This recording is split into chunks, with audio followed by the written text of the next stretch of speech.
Welcome to the Fantasy NASCAR podcast brought to you by racefortheprize.com. Saturday show, Xfinity picks for New Hampshire. Rain came in, rain all weekend. We'll see when we race. Maybe we'll be racing on Tuesday. Either way, no qualifying, no practice data, no problem. Let's look at the picks. Got a lot of guys that we like that are starting in the back and are going to be very chalky. So what? We'll start with the best projected driver, point per dollar wise, Carson Kvapil, your late model legend superstar phenom in the making. I had 12th place projection for him in the junior motorsports car. I don't think that's too aggressive, but he didn't get to practice. That's fine. Remember, he went into a Martinsville race. Yeah, he got to practice, but he had never raced an Xfinity car there before, finishes 7th. Nearly wins at Dover. Never raced at Dover before. Nearly wins the race, finishes 8th. Challenging track at Darlington still gets a 16th place finish. We know he's talented. We know the car's fast. Not going to overthink that. Christopher Bell, change my mind, please. Tell me not to play him. I'll take the place differential. Sure, I'm going to have to forfeit probably stage 1 fast laps. Maybe not even fast laps, but laps led. But he will get there. He will lead laps. I'm not worried. You want to differentiate from other people and try to build different lineups and fade belt, that is fine. But if you're not building that many lineups, why not? Brandon Jones, oh my goodness, as I said earlier in the week, maybe someday I will decide and stick to it to just always fade Jones. But here we are again. He is starting in the back. We all know the situation. If he doesn't wreck or have a mechanical failure like last week, he is easily going to get a top 15 finish, 12th place finish. But unfortunately, he wrecks too much. He has mechanical failures too much. He is Brandon Jones. And I said I am etching in stone Christopher Bell. You can't change my mind. And I also said one day I'm going to commit to just never playing Brandon Jones. And maybe this will be the week. That's what I said earlier in the podcast. Just burns you so often. But you know, as soon as you say, I'm not playing him, he's going to be optimal. He is there. You know the situation. Maybe half of your lineups don't have Jones in it. But he fits really well. Alex Bowman, not really popping up in the optimizer right now because of his price. In cash games, he's going to be a lock. And I don't mind going ahead and going with an Alex Bowman build. You're going to end up with a little bit more cheapies. The optimizer prefers going down to AJ Allmendinger. Either way, we've seen the Hendrick cars be fine. We're not worried about his talent or what he's got. He should default to a 10th place finish. It's going to check out as a really good point per dollar play. It's just going to be difficult to fit him and Bell and Kvapil and not end up with a lot of value plays like Kyle Weatherman and the like. And the optimizer likes to go a little bit more towards Jones and Allmendinger. We'll skip Hill for a second, talk about Allmendinger, because it's a very similar play to Jones in that a 10th place finish at a track where Kaulig has been fast. AJ's been good at this track in the past. 83 is pretty affordable for a top 15 to top 10 driver. Probably a little bit more safer than Jones. If you're not going to Bowman, you're probably going to Allmendinger. If you're going to Allmendinger, you're probably not going to Bowman. Both are fine plays. Just depends on how many lineups. I'd much rather try to build lineups around Bowman simply because of the place differential. And the upside could be even more than a 10th place finish from Alex Bowman in this race. He could creep closer to the top 5. I don't know if you could say that for AJ. And we could see AJ slide back a spot or two. Feel much better with Bowman, but again, it's harder to build around him. We'll talk about Austin Hill now. I would have liked to seen him earn more fast laps last week, given his situation. Starts out front, and it kind of fades, and they kind of struggle with the car. But then they get the car really tuned up well, and he's running second place at the end of the race before the tire goes. But even as he got the car together, he wasn't really leading fast laps. And we're really going to need him to run top 5, scrape fast laps all day. Now, he does have the number 1 pit stall, which is going to help him out. Probably gain some positions. But ultimately, I would like to see a little bit more consistent speed. And if it took him a while to dial his car in last week with a full practice and a full race, now without practice, and he doesn't necessarily benefit from a great starting position, I don't know if I can go there. He is going to be on the radar a little bit in that 9,000 range. And that's going to be a different build because when you go to Hill, then the Bowman plate kind of slides away. You can probably work in Allmendinger, but you're going to go in a completely different direction. You're going to get different from other people. That's fine. But ultimately, I think the right choice is going to be the chalky choice of chasing place differential. You can get some PD from Austin Hill, but I really want a couple fast laps, and I just don't know if he's going to give it to me. But he's definitely on my radar. Monsignor, if I'm saying that right. The modified legend. But as I mentioned, he's raced here something like 42 times, and it was only won twice. But he'll be familiar with the track as much as possible. He is going to run the modified race, but going from a modified and then jumping into an Xfinity car, that might actually be detrimental into, adjusting your lines, your braking patterns. They just drive completely different. Maybe reading too much into that. I know I read an article this week where he struggled in the simulator, but we're getting that from a lot of the drivers. They're saying, like, it's just they're not used to using the simulator. Their eyes aren't really matching things.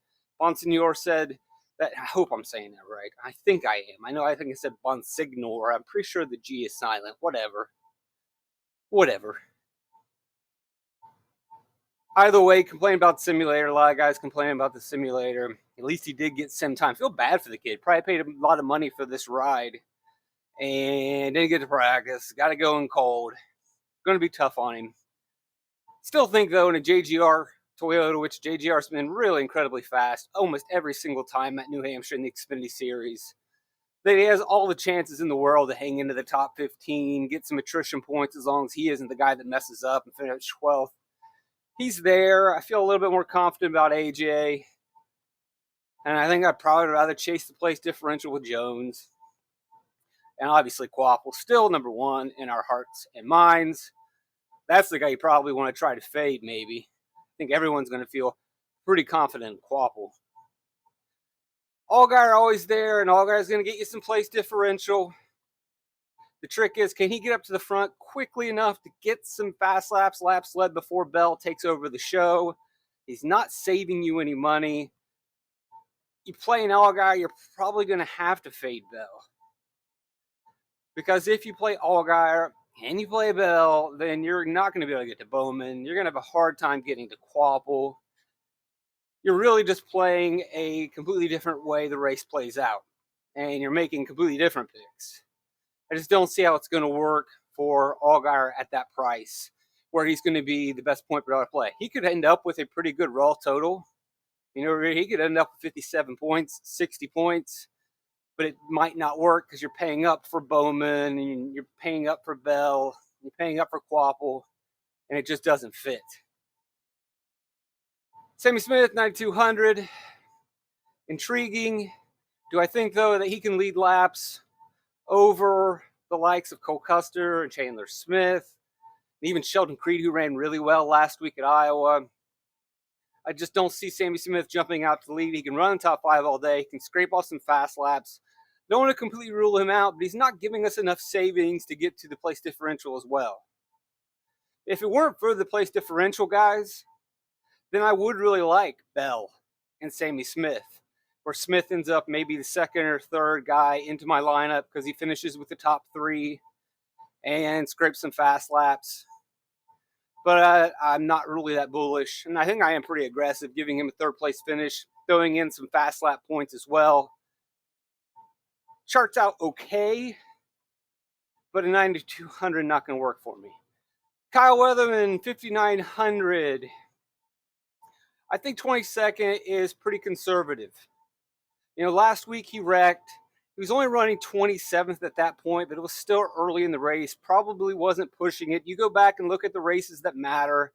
He's running pretty well in those races. We'll go ahead and pull that up. You got him starting 32nd.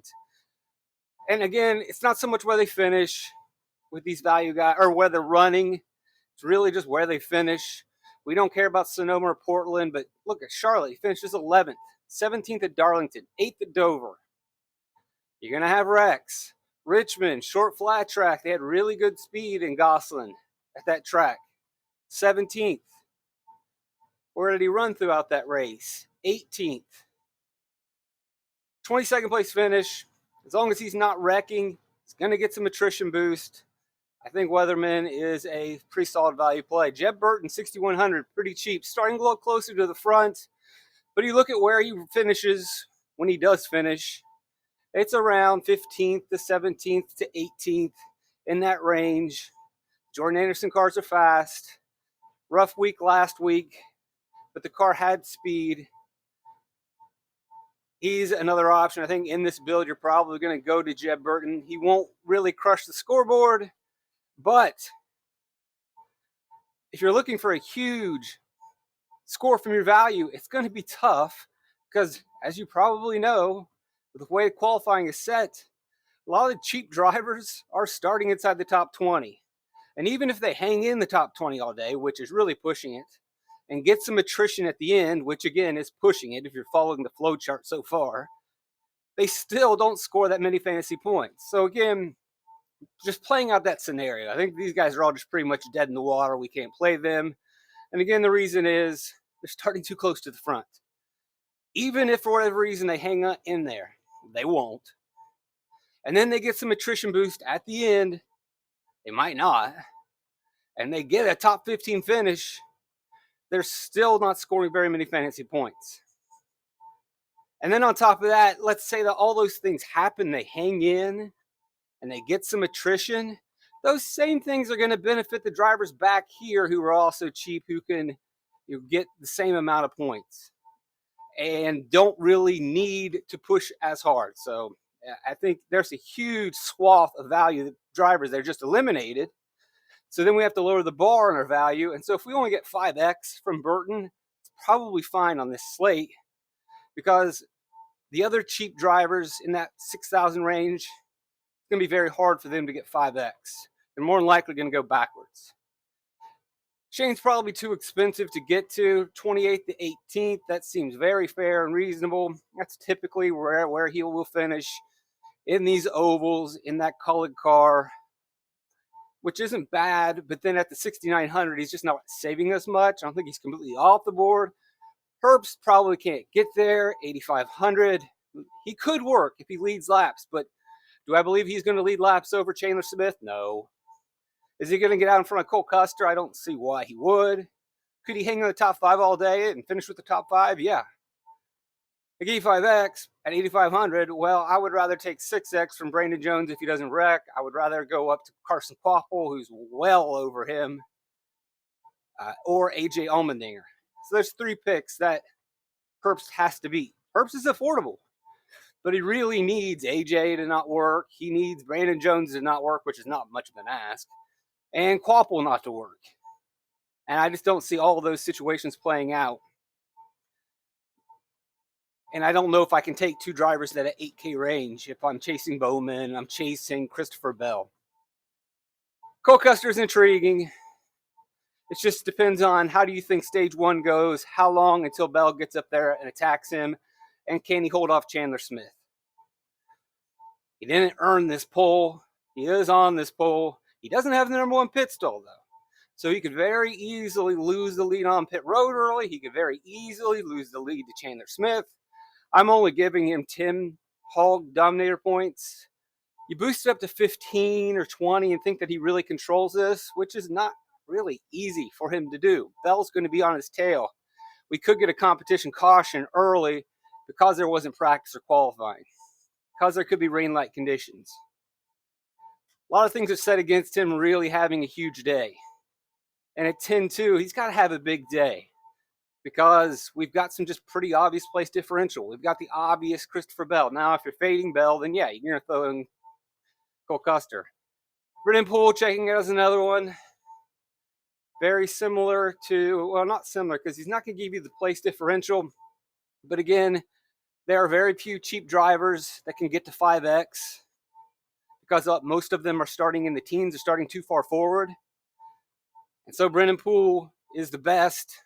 I mean, generally, he is one of the best in the backpack in the Lemons class. And he is starting kind of the furthest to the back. Sure, you like to see him start a little bit further back, but 21st is a lot better than Josh Williams in 17th. It's a lot better than Jeremy Clements starting 18th.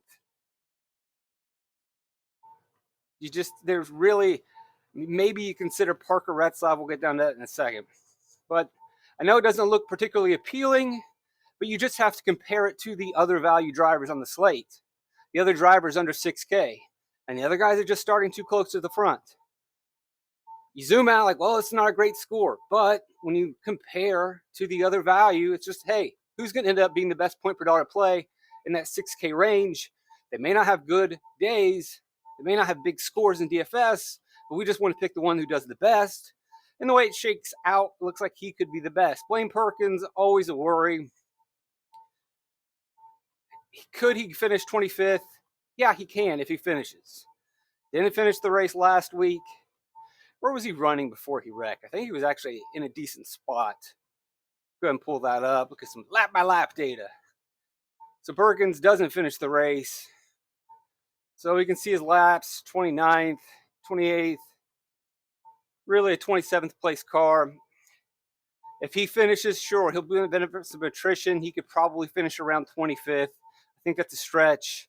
Not practicing at Iowa, that doesn't help him, especially for a car that can have mechanical failures quite often. I'd much rather go to Poole. I won't completely eliminate Perkins from the conversation because he is only 5,000, and you may need that savings to get into the Bowman lineup. Scares me. Creed ran really well last week, 9,700. Now, he is one guy that I could see challenging Cole Custer and Chandler Smith at the beginning of the race. But like Brandon Jones, he can burn you in so many ways. He's not really giving you the savings. It's going to be hard to fit Creed in with the likes of Bell, Quapple, and these place differential guys.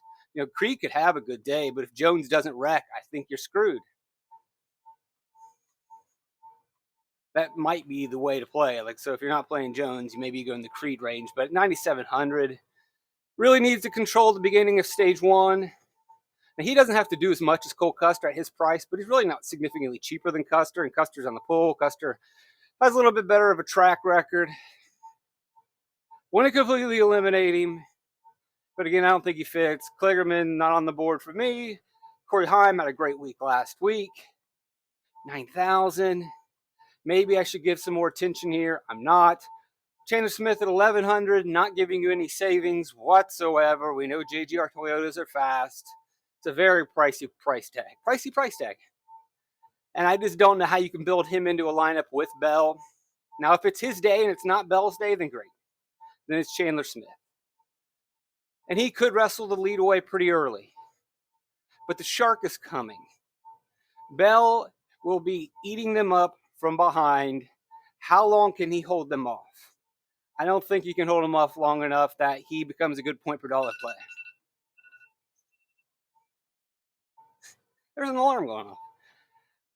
It's just, he's got to do a lot to make it work. So, even if he does get his fast lap points, right? And eventually Bell takes over. And Bell does his thing in his optimal.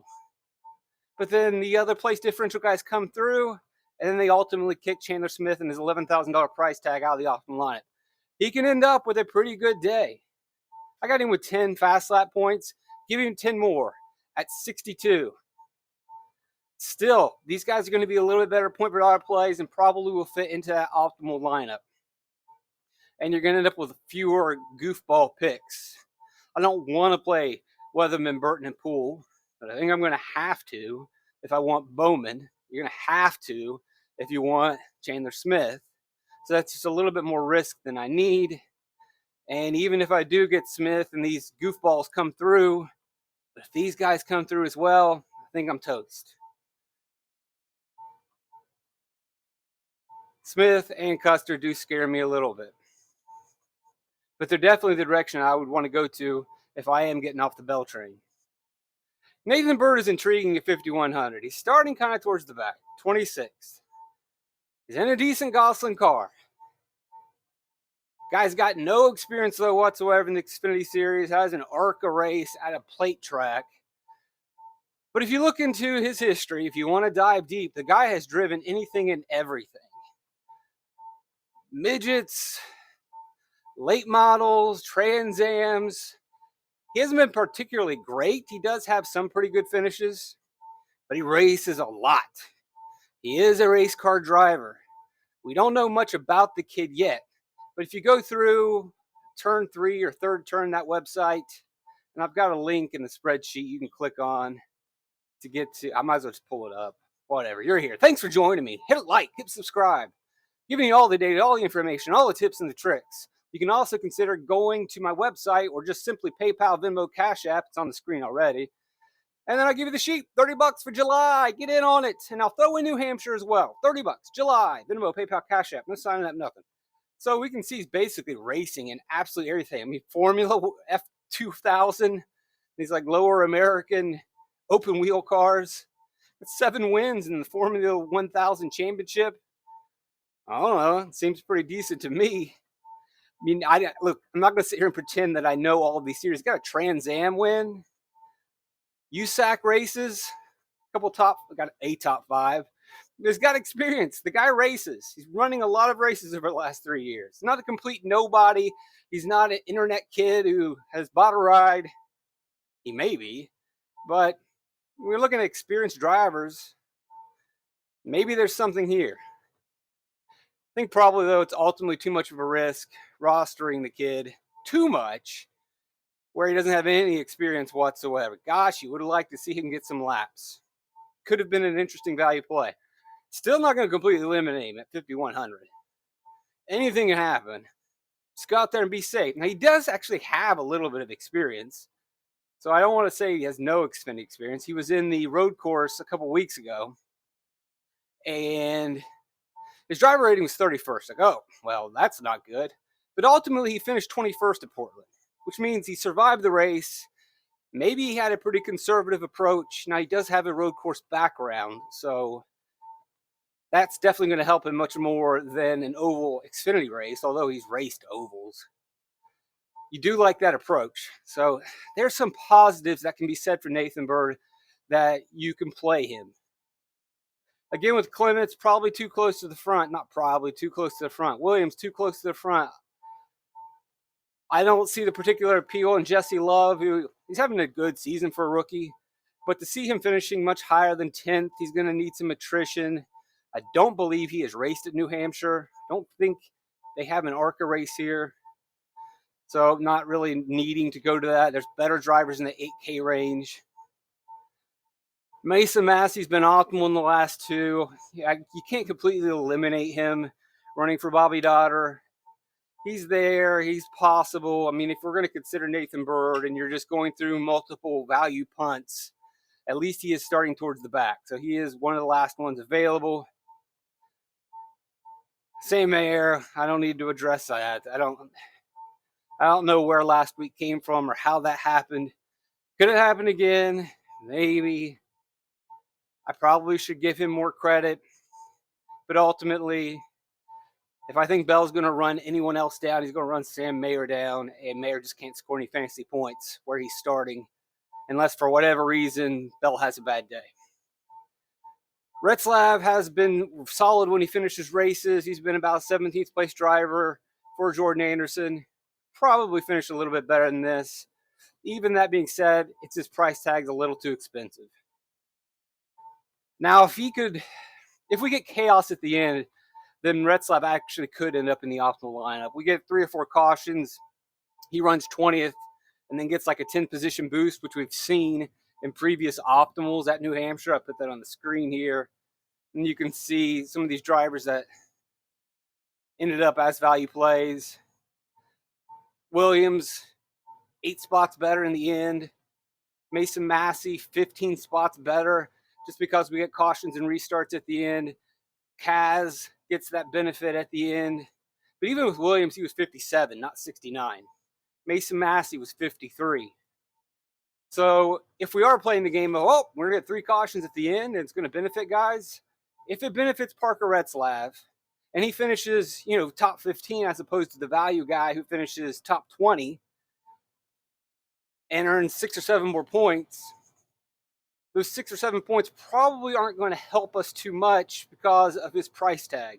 And we'll gladly forfeit the 6 or 7 points, take the cheaper guy, because the cheaper guy then allows us to have access to Alex Bowman.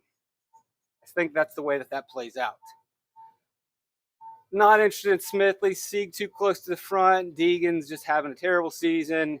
And then you've got all these guys starting way too close to the front. And then you got the guys that just aren't expected to do anything. I think that pretty much sums it up, gives you an idea of ways to build. You can see kind of where I started the lineup here. If you do go with Bell, Bowman, and Quapple, then you're in the value range. Let's see. Next, just by ranking, Jeb Burton would be the next guy that would slide in, simply going ranking-wise.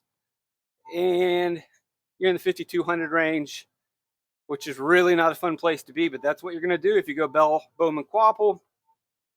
And you can't afford Brennan Poole. You can go down to Perkins. You can go down to Bird. Can't get to Massey. So then you say, all right, I think what the optimal lineup is doing is saying you're probably going to want to go in this direction. And then that gives you a couple more options down there at the bottom. But you're still in that same pretty cruddy range. So the idea is to say, well, looks like Bowman could have a great day, but ultimately I can't afford him. Then you get a little bit more balanced lineup and you can get more points out of each position that you roster. You hope Jones doesn't kill you. I got 6,750 on average left. That puts me in the 5,700 range. Can't get to Burton. But I've already, did I got Poole in yet? No. Then you go to Poole. Or you can go to Perkins. I think that's going to be the pretty chalky build. And other than Jones, it's pretty safe. And you can actually probably upgrade Jones to Bonsignor and still have a decent lineup. Yep, I think that wraps it up. Thank you. Hopefully that was quick enough. PayPal, Venmo, Cash App. If you want access to the sheet, want to run the optimizer, mass entry tools, etc., etc., etc. Really appreciate you guys. Love you guys. Been getting some negativity lately. That's okay. I completely understand it. It comes with the job. Just trying to get up early, get this work in, get these videos out to you, and then spend time with my family. And I hope you appreciate it. And so when you do hit like and you write comments that are positive, it really helps me deal with some of the nonsense I got to go through. But it's okay. I completely understand it. It's part of this story. So I really am blessed to have you guys here. And I love you guys. Trip to Life Fantastic.